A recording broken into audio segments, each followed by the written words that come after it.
Olá pessoal, seja bem-vindo mais uma vez ao nosso podcast Nutrição de Fato.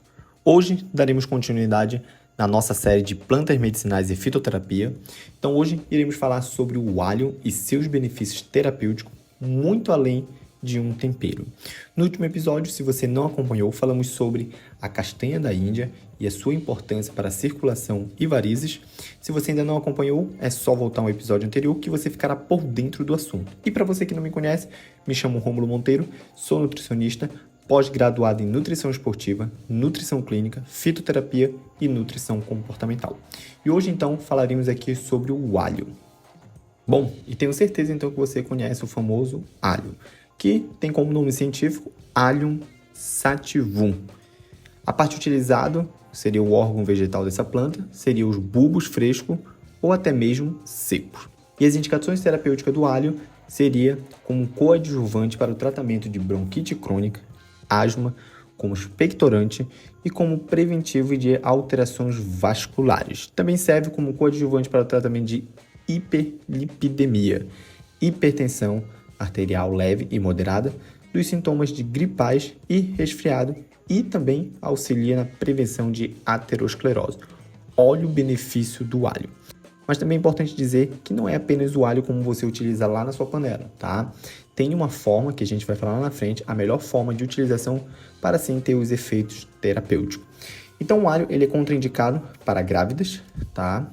Paciente com gastrite, úlcera gastroduodenal, hipertireoidismo, distúrbio de coagulação ou em tratamento com anticoagulante, histórico de hipersensibilidade e alergia ou a qualquer outro componente fitoterápico, não deve ser usado em pré e pós-operatórios, devendo ser suspendido pelo menos 10 dias antes do procedimento cirúrgico.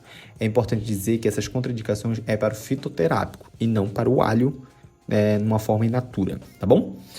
E as precauções de uso seria não usar em caso de hemorragia e em tratamento com anticoagulante e antihipertensivo. Suspender o uso do fitoterápico 2 semanas antes da intervenção cirúrgica. Não usar em pessoas com gastrite, úlcera gastroduodenal, hipotensão arterial e hipoglicemia, podendo potencializar os efeitos antitrombóticos do fármaco anti-inflamatório. E os efeitos adversos, então, desse fitoterápico, ele pode causar ardência na cavidade oral e no trato gastrointestinal, mialgia, fadiga, vertigem, sudorese e bem como reações alérgicas e até mesmo asma.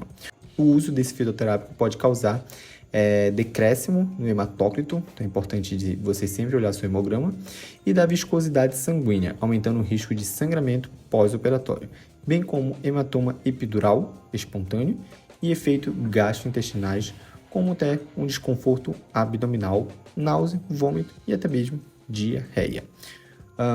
Odores corporais característicos do alho pode ocorrer com o uso deste fitoterápico. E para você que utiliza algum tipo de medicação, preste atenção nesse próximo tópico. Interações medicamentosas. Foi descrito interação potencial entre o Allium sativum e a varfarina. Esse fitoterápico não pode ser utilizado em associação com anticoagulantes orais, heparina, agentes trombolíticos, antigregantes plaquetários e anti-inflamatórios não esteroidais, por aumentar o risco de hemorragia. A associação desse fitoterápico com inibidores de protease pode reduzir as concentrações séricas dessa classe, aumentando o risco de resistência ao antirretroviral, tá bom? É importante também dizer que, além de tudo isso, podem diminuir a efetividade da clorzoxazona. Bom, e as formas farmacêuticas que você encontra no mercado seria de tintura, alcoolatura, extrato fluido e cápsula com o óleo. E as vias de administração, como quase todos os fitoterápicos, é por via oral, tá? Então você vai utilizar via oral tintura, alcoolatura, extrato fluido e até a cápsula.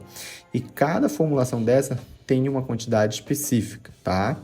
Por isso que é importante consultar um médico ou até mesmo um fitoterapeuta. E o tempo de utilização, não foram encontrados dados descritos na literatura sobre o tempo máximo de utilização.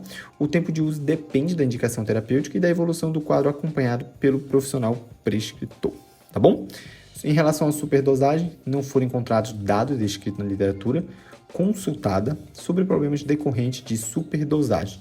Em caso de administração, quando utilizado acima da recomendada, suspender o uso e manter o paciente sob observação. Esse fitoterápico está isento de prescrição médica, tá? Então, o profissional habilitado em fitoterapia pode prescrever ele tranquilamente. E as principais classes químicas do alho seriam os terpenos, ácidos graxos, orgânulo-sulfurados, saponinas e fenilpropanoides. Bom, e eu vou deixar um estudo para vocês aqui, um ensaio clínico farmacológico sobre o efeito do alho sativo na pressão arterial. Numa meta-análise, revisou-se um total de 11 estudos randomizados controlados, utilizando entre 600 a 900 mg por dia de comprimido do pó seco, com duração em média de 12 semanas. Em 8 deles, utilizaram mais de 400 sujeitos de pesquisa e em 3 estudos utilizaram sujeitos de pesquisa portadores de hipertensão arterial.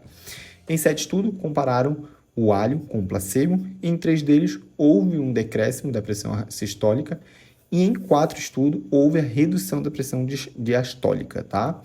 Os resultados proporcionaram evidências para o uso do alho sativo na hipertensão arterial. E isso já é bem conhecido, tá? Quanto aos efeitos do alho sativo sobre os lipídios séricos e lipoproteínas, foram identificadas 2 meta-análises, né, e 7 revisões temáticas em que atribuíram um efeito significativo do alho na redução do colesterol total e LDL em indivíduos com hipercolesterolemia.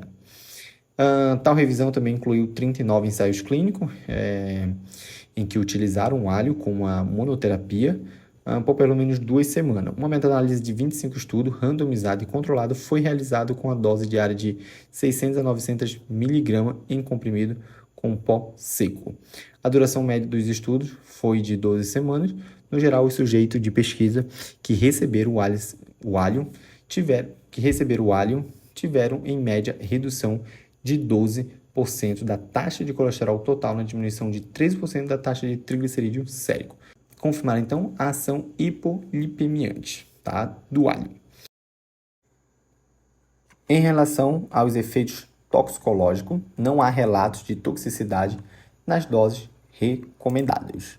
E assim, então, terminamos mais um episódio da série Plantas Medicinais e Fitoterapia. Espero que você tenha compreendido sobre o assunto. No próximo episódio, iremos continuar falando sobre plantas medicinais e fitoterapia. Então, quero agradecer a você que nos acompanhou até aqui.